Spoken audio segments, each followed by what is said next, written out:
екі олимпиадалық цикл бойынша біздің ұлттық құрама команда өкінішке орай біздің жоспарлап жатқан нәтижеге қол жеткізген жоқ.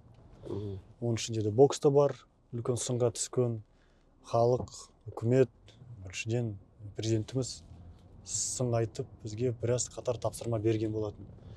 Мысалы ретінде 23-ші Азия ойындары біткеннен кейін президент жаңа спортшылармен кездесті. Ол жерде бірнеше қатар тапсырмалар берілген болатын заңға қатысты.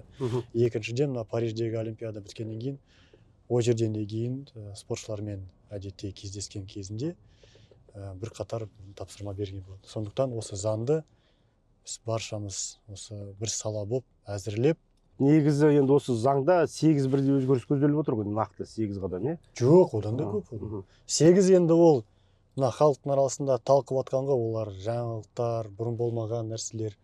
Так негізі қарағанда заңға 105 түзетулер енгізіліп жатыр. 105 түзету, е? Оның әрі қарай жалғастыру үшін 49 біз нормативтік құқықтық актілер шығару қажетпіз 2 айдың ішінде.